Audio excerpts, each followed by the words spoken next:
जय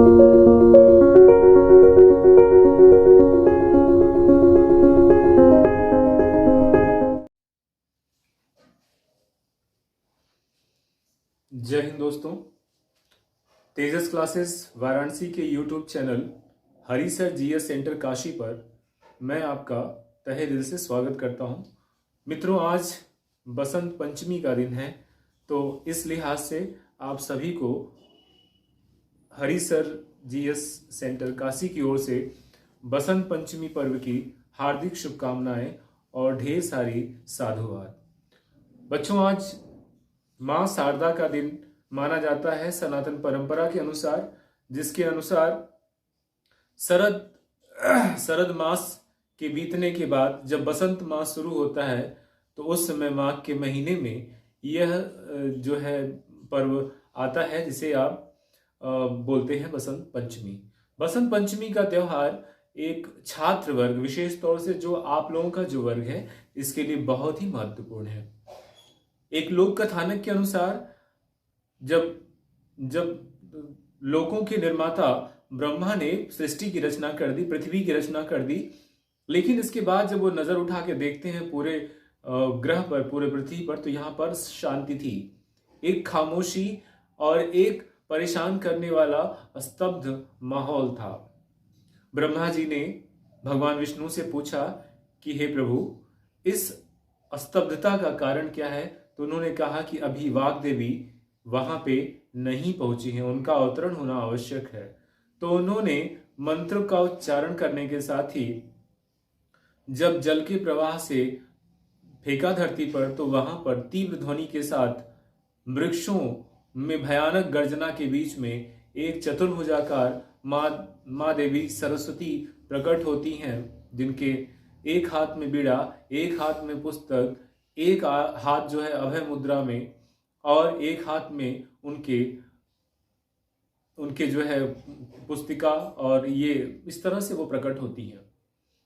उन्हें फिर ब्रह्मा जी ने आशीर्वाद दिया कि जाइए आप जो है, उनके आने के साथ ही बच्चों समस्त जीवों चल अचर, चर अचर सब में वाणी का प्रवाह होता है। मतलब कि नदियों में कलकलाहट शुरू हो जाती है, हवाओं में मधुर ध्वनियां गूंजने लगती हैं, हवाओं में सरसराहट की आवाज, पेड़ पौधों में पत्ते खड़खड़ाने लगते हैं, और जीव जंतु सब में ध्वनियां मुखरित हो जाती हैं। इसके बाद उन्हें वरदान मिलता है कि आप ही वाक की देवी होंगी, और आपको जो व्यक्ति पूजेगा वो अच्छी वाणी, अच्छी बुद्धि का स्वामी होगा। तब से माँ सरस्वती की पूजा किया जाता है। और एक लोक कथानक के अनुसार माँ सरस्वती जो है, उनका जन्म भी, जैसा कि मैंने अभी इस कहानी में बताया, उनका जन्म भी आज ही के दिन बसंत पंचमी के दिन हुआ है। और बसंत पंचमी की महत्ता इसलिए बढ़ जाती है, जितने भी शिक्षा को ग्रहण करने वाले शिक्षार्थी हैं, इसके अलावा जो गृहस्थ लोग भी हैं, उनके लिए भी यह पर्व जो बसंत पंचमी का है, यह बसंत पंचमी का पर्व काफी महत्वपूर्ण है। ठीक है, क्योंकि आज यह मौका था, आज यह पर्व था, तो मैंने कहा आपके साथ कुछ जो थोड़ी बहुत जानकारियां हैं इस पर्व का, जो विधि विधान है, इसको लेके बात कर लिया जाए, इस पर गुफ्तगू कर लिया जाए। तो उम्मीद है कि आज आप लोगों ने अपने बुक, अपने पुस्तक, अपने खंड काव्य, अपने धार्मिक पुस्तकों का अच्छे से उनका पूजा किया होगा, और वाग्देवी माँ सरस्वती की वंदना स्तुति की होगी। और ये कामना है कि आप सभी पर उनकी कृपा ऐसे बरसे कि आप सब जिस भी परीक्षा, जिस भी एग्जाम की कामना लेकर के तैयारी कर रहे हैं बच्चों, उसमें आप सफल हों, 100% आपको सफलता मिले। साथ ही आपकी वाणी पर मधुरता और मस्तिष्क में विद्वता का छाप माँ भारती, माँ सरस्वती, माँ वाग्देवी छोड़े। इन सारे शब्दों के साथ आज हम लोग बच्चों लौट करके आते हैं जो आज का विषय है, भारतीय संविधान के विकास का जो इतिहास है। सबसे पहले वाले एपिसोड में मैंने बताया प्लासी बक्सर के युद्ध के बाद किस तरह से ईस्ट इंडिया कंपनी का कब्जा होता है।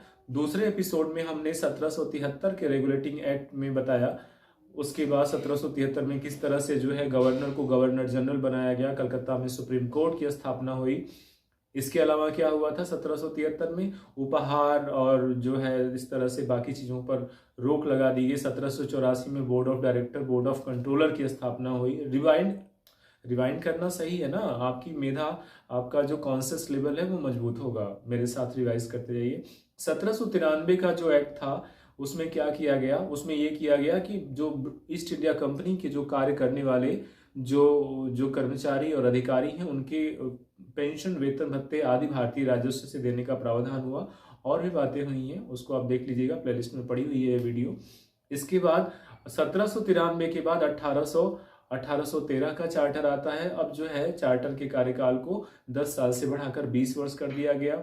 1813 में कंपनी की मोनोपोली खत्म कर दिया जाता है और ब्रिटेन के नागरिकों, जो सामान्य नागरिक थे और इसके साथ ही ईसाई धर्म प्रचारकों को भारत में प्रचार करने की पूरी खुली छूट मिलती है। तो मोनोपोली समाप्त कर दिया था ईस्ट इंडिया कंपनी का। इसके 20 साल बाद आएंगे तो 1833 का चार्टर मैंने बताया। इसके तहत क्या मैंने बताया था आपको, सोचिए। अरे भाई, जो कलकत्ता का गवर्नर जो रॉबर्ट क्लाइव से कन्वर्ट होकर के जो गवर्नर जनरल बना था वॉरेन हेस्टिंग्स, अब क्या हो जाएगा, वो पूरे भारत का गवर्नर हो जाएगा 1833 के चार्टर में। और भारत का पहला गवर्नर कौन था बच्चों, बताइए। मैं आपको क्लू देता हूं कि भारत का जो पहला गवर्नर जनरल था उसी ने सती प्रथा का उन्मूलन किया था, राजा राम मोहन। तो कौन हो जाएगा, लॉर्ड विलियम बेंटिक। तो ये मैंने बताया 1833 के चार्टर एक्ट द्वारा। और इसके अलावा जो है जो दास प्रथा का उन्मूलन होता है कार्ल स्लीमन करता है 1843 में, लेकिन अधिनियम तभी पारित हो जाता है। 1829 की धारा 17 के अनुसार सती प्रथा का अंत होता है। 1833 के बाद मैंने 1853 बता दिया। हमने कहा कि नामजदगी का सिद्धांत समाप्त करके अब क्या हो जाता है, प्रतियोगी परीक्षाएं शुरू हो जाती हैं। 1861 में मैंने बताया आपको, 1861 में मैंने क्या बताया आपको, क्या बताया था मैंने आपको कि 1861 में क्या होता है कि जो है गवर्नर जनरल को अध्यादेश जारी करने की शक्ति शुरू हो जाती है, दी जाती है। और यह अध्यादेश 6 महीने तक वैलिड था। इसके अलावा क्या होता है और बताइए, 1861 में विभागीय प्रणाली शुरू हो जाती है, किसके द्वारा, लॉर्ड कैनिंग के द्वारा, ठीक है। क्योंकि 1858 का विद्रोह भी हुआ था। 1858 में मैंने आपको बाकी बातें बताई थी कि किस तरह से जो है ईस्ट इंडिया कंपनी को बेदखल कर दिया जाता है दोनों कार्यों से बेसिकली। और उसके बाद ईस्ट इंडिया 15 सदस्यीय जो है मंत्रिपरिषद बनती है, भारत मंत्री, ठीक है, स्टेट सेक्रेटरी का पद क्रिएट होता है। इसके बाद जो मैंने आपको बताया था, क्या बताया था आपको कि भाई इसमें जो है सम्राट का पद समाप्त कर दिया जाता है। ये तमाम डेवलपमेंट हुआ, एक्सेट हो गया। उसके बाद आज हम लोग बच्चों बात करेंगे कि इसके बाद क्या क्या होता है, ठीक है ना। तो चलिए देखते हैं। मैंने यहाँ पे समय बचाने के लिए मैंने यहाँ पर लिख दिया है सारे पॉइंट टू पॉइंट लाइन, और आप इसको चाहिए तो कॉपी कर लीजिए या फिर स्क्रीनशॉट लेकर के आराम से लिख लीजिएगा, नोट्स बनाइएगा। चलिए मेरे साथ इसको फाइनल एक रिवीजन मारते हैं। कहते हैं बच्चों कि 1861 का भारत परिषद अधिनियम, इसके अनुसार क्या होता है, गवर्नर जनरल की कार्यकारिणी परिषद, यानी इसे बोलते हैं एग्जीक्यूटिव काउंसिल, का विस्तार कर दिया गया। अब धीरे धीरे काउंसिल बड़ी होगी। इसके बाद क्या होता है बच्चों, विभागीय प्रणाली शुरू हो जाती है, डिपार्टमेंटल सिस्टम शुरू हो जाता है। कब, 1861 में। गवर्नर जनरल को अध्यादेश, ये सब पुराने वाले वीडियो में भी है, गवर्नर जनरल को अध्यादेश जारी करने की शक्ति मिल जाती है। अध्यादेश कितने महीने तक, 6 महीने तक वैलिड रहता है, ठीक है। अभी अध्यादेश राष्ट्रपति जारी करता है। कानून बनाने की प्रक्रिया में भारतीयों को शामिल किया जाना, इसी के साथ ही असंतुष्ट भारतीयों को धीरे धीरे डायलूट करने की कोशिश की जाती है और कानून बनाने की प्रक्रिया में 1861 में इनको शामिल किया जाएगा। लॉर्ड कैनिंग ने तीन भारतीयों को विधान परिषद में शामिल किया। एक तो बनारस के राजा थे, दूसरा पटियाला के राजा, और तीसरे कौन थे, सर दिनकर राव थे। तो 3 लोगों को कहाँ पे शामिल किया गया बच्चों, विधान परिषद में शामिल किया गया। यहाँ पर मैंने नोट करके लिखा हुआ है, देखिएगा ध्यान से, नोट है, ये वो वाला नोट नहीं है जो आपके पर्स में रहता है, ये नोट है पढ़ाई वाला। 1 जनवरी 1884 को ईस्ट इंडिया कंपनी को भंग कर दिया गया, ठीक है। 1876 के आसपास कहीं कहा जाता है कि इसे भंग किया जा सकता है, लेकिन 1 जनवरी 1884 को ईस्ट इंडिया कंपनी को भंग कर दिया गया। अगला पॉइंट है 1892 का भारत परिषद अधिनियम, ये इंपॉर्टेंट है, ये भी इंपॉर्टेंट है। 1892 का भारत परिषद अधिनियम, इसमें क्या बात होती है? इसमें बात होती है बच्चों कि अप्रत्यक्ष चुनाव प्रणाली शुरू हो जाती है। पहली बात, इनडायरेक्ट वोटिंग सिस्टम शुरू हो जाता है, अभी तक तो वोटिंग हो ही नहीं रही थी।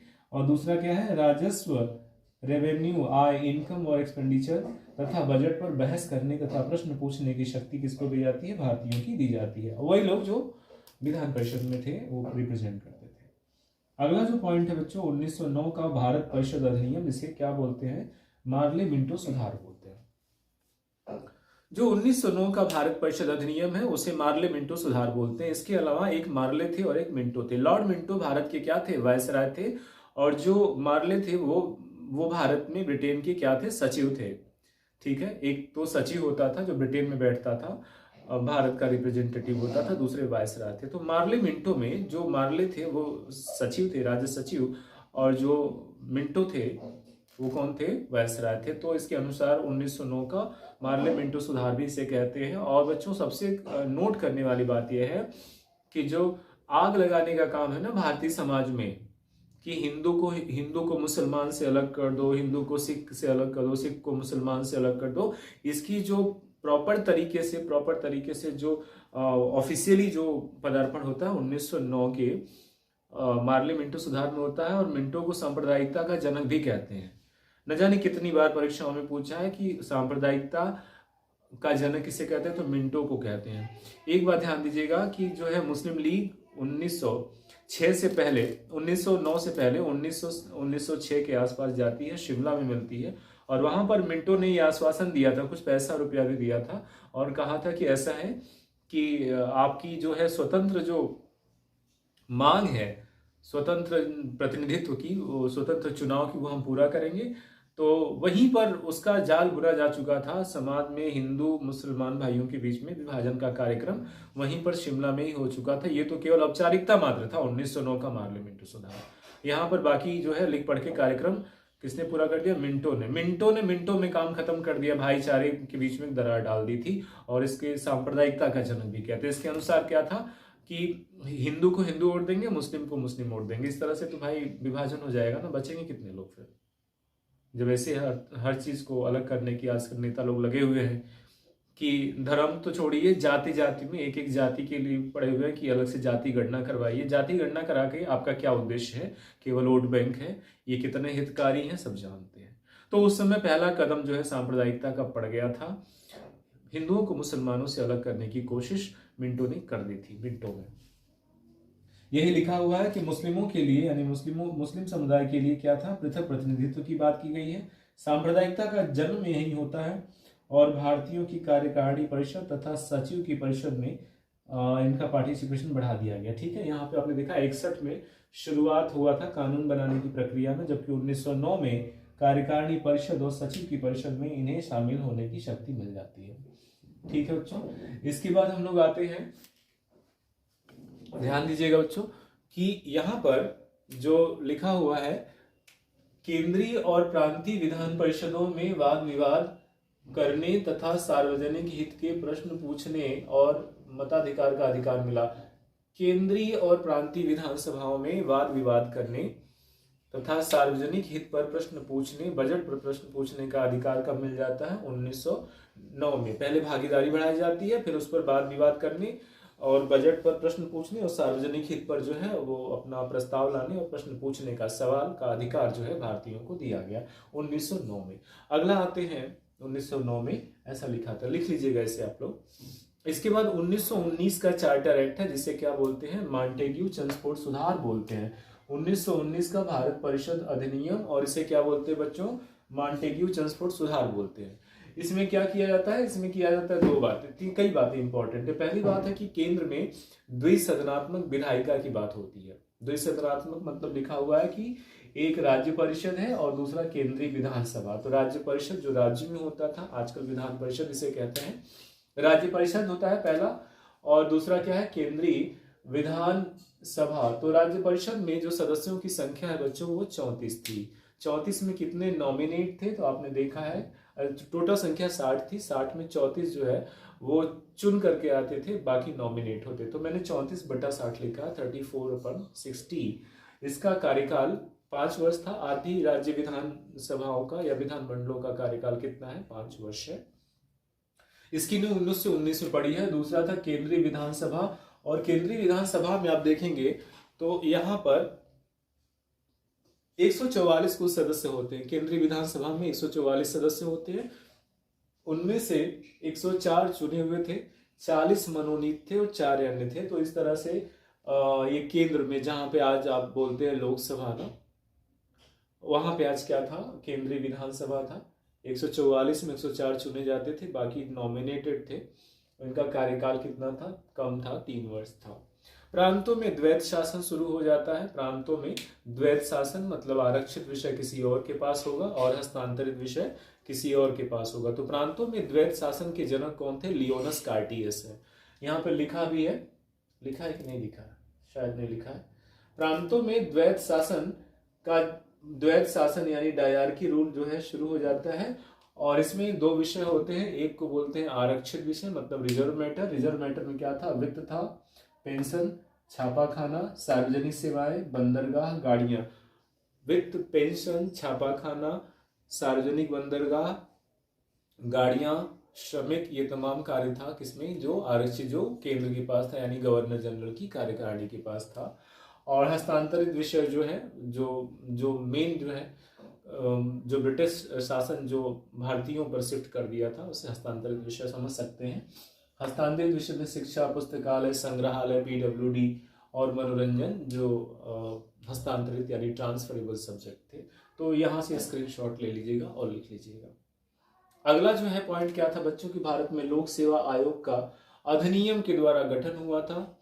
लेकिन अगर पूछेगा कि केंद्रीय लोक सेवा आयोग, जिसे यूपीएससी कहते हैं, इसकी जो गठन की बात होती है वो 1926 में होता है। हालांकि लोक सेवा आयोग का गठन जो है कब होता है? 1919 के अधिनियम के द्वारा होता है।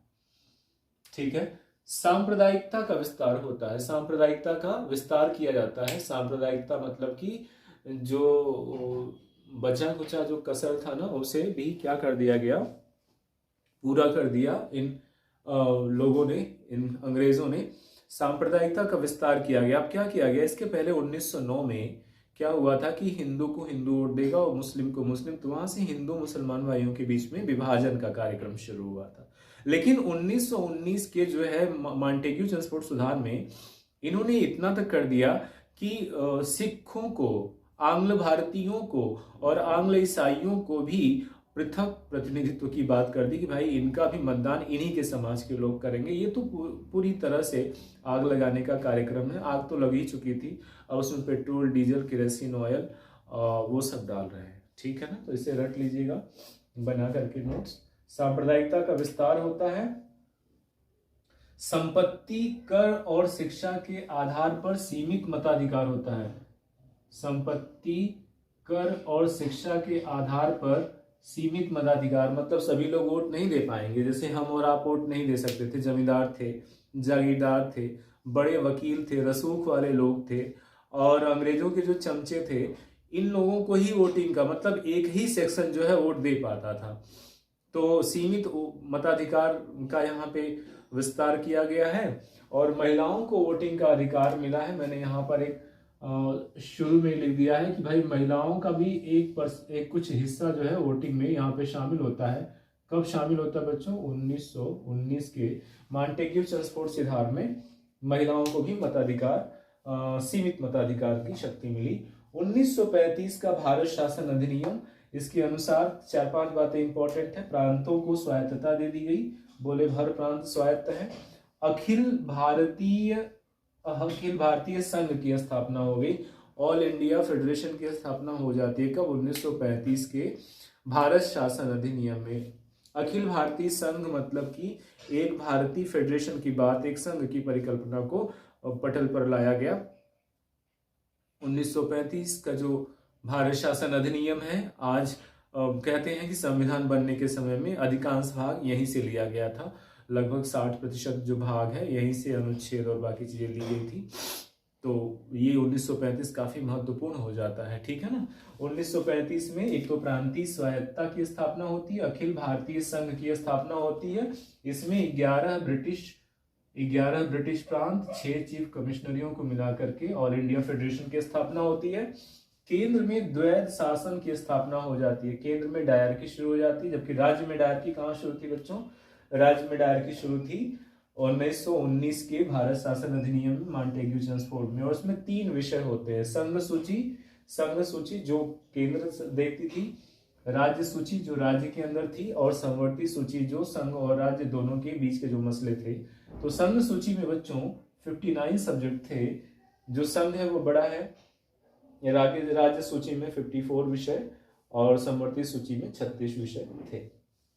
अगला पॉइंट नोट करेंगे कि संघीय न्यायालय की स्थापना हो जाती है। ध्यान दीजिएगा, संघीय न्यायालय यानी फेडरल कोर्ट की स्थापना हो जाती है। कब? 1935 में। लेकिन इसका नाम जो है अभी फेडरल कोर्ट, फिर बाद में क्या होता है 1950 के बाद जो है इसका नाम जो है कायदे से, जो दिल्ली में जो सुप्रीम कोर्ट है उसका जो नाम सुप्रीम कोर्ट पड़ा वो स्वतंत्रता के बाद पड़ा। उसके पहले जो है फेडरल कोर्ट के नाम से ही ये जाना जाता था। इसकी स्थापना कब होती है? 1935 में होती है। इसके साथ में ही केंद्रीय बैंक यानी बैंकों का बैंक, आरबीआई यानी रिजर्व बैंक ऑफ इंडिया, जो सबसे बड़ी बैंक है, बैंक का बॉस है, सरकार का बैंक है, इसकी स्थापना कब होती है? सेम ईयर है 1935 में। एक चीज और बात है बच्चों इसमें, कि इसमें मैं यहीं पे लिख दे रहा हूं कि भारत से किसको अलग किया गया? भारत से म्यांमार को, भारत से म्यांमार यानी बर्मा को अलग कर दिया गया। कब? 1935 में पृथक कर दिया गया। ये इंपॉर्टेंट लाइन है, तो इसे आप जरूर दर्ज कर लीजिएगा। 1935 में कई कार्य होते हैं। संघीय न्यायालय फेडरल कोर्ट की स्थापना होती है, आरबीआई की स्थापना होती है, और अभी भी भारत पर ब्रिटेन की संसद की सर्वोच्चता जो है वो रहती है। भारत परिषद का अंत कर दिया गया। जो भारत परिषद बना था शुरू में 1858 के समय में, उस भारत परिषद का क्या करते हैं? अंत कर देते हैं। अब भारत परिषद नहीं रहेगा। और क्या था? प्रस्तावना का अभाव था। ये सवाल वेरी वेरी इंपॉर्टेंट है, ये मोस्ट इंपॉर्टेंट है कि किस वाले अधिनियम में प्रस्तावना नहीं था या प्रस्तावना का अभाव क्यों था? तो ये था 1935 का भारत शासन अधिनियम, जिसमें क्या था बच्चों? प्रस्तावना का अभाव था, मतलब कि इसमें प्रियम्बल नहीं था। तो इस तरह से आज आपने देखा, हम लोगों ने शुरुआत जो है वो किया था कहाँ से? हमने 1861 से किया था, फिर 1892 में आ गए। 1892 के बाद 1909 पे मार्लियामेंटो में आए थे।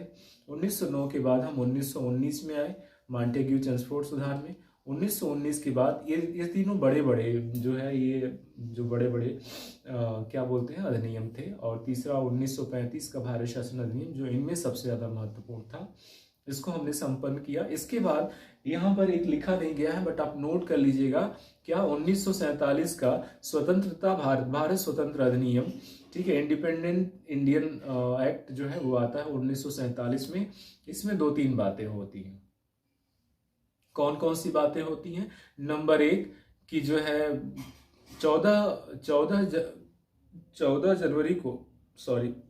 अगस्त को पाकिस्तान और 15 अगस्त को भारत जैसे 2 अधिराज्यों का निर्माण होता है। तो आपको पता है ना कि भारत से एक दिन पहले पाकिस्तान का स्वतंत्रता दिवस है। तो एक तो होता है कि, और अभी भी जो है, जो गवर्नर जनरल अभी भी जो है दोनों अधिराज्यों के अलग अलग बनाए जाएंगे, इसकी बात की गई थी 1947 के भारत स्वतंत्रता अधिनियम में।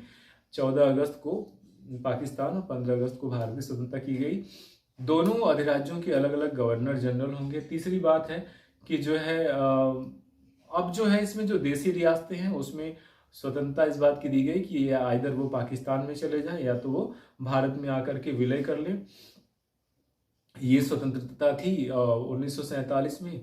और इसके बाद क्या हुआ, भारतीयों को जो कि उनके अपने स्वायत्तता एक तरह से दे दी गई 1947 के भारत शासन अधिनियम में।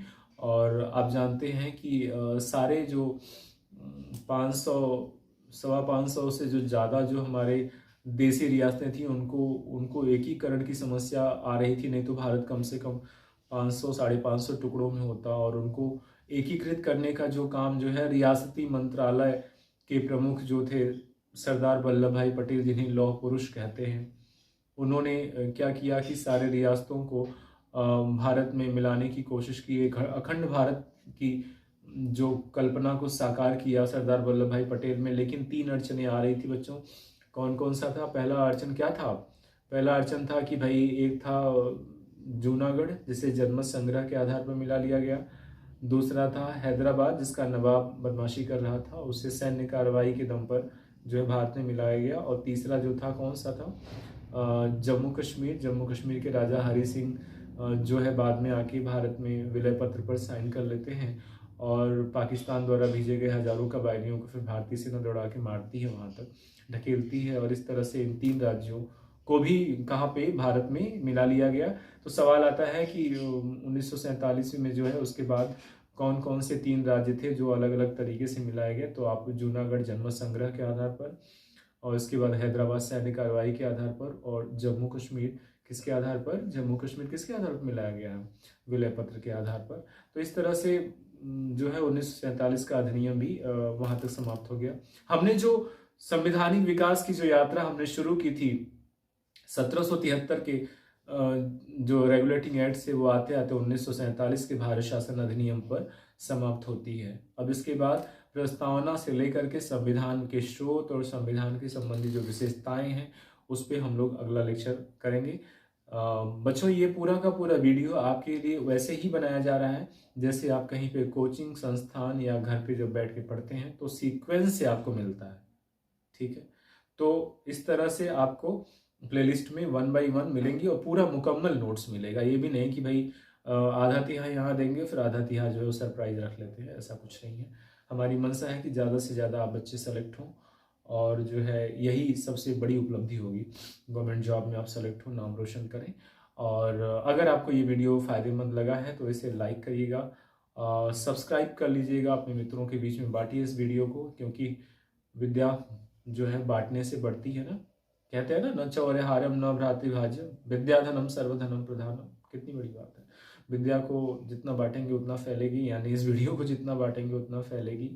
मित्रों, ऐसा है कि एक उसमें जो होता है बेल आइकॉन होता है, उसे दबा देंगे तो मुझे लगता है नोटिफिकेशन भी जो तमाम बन रहे हैं रोज जो वीडियोस बन रहे हैं बैक टू बैक अलग अलग सेक्शन के, बेल आइकन दबा देंगे तो उससे भी आपको नोटिफिकेशन भी मिलता रहेगा। चलिए, आपके साथ इतना समय बिताना बहुत शानदार रहा। आप अपना ख्याल रखिए, मस्त रहिए। जय हिंद।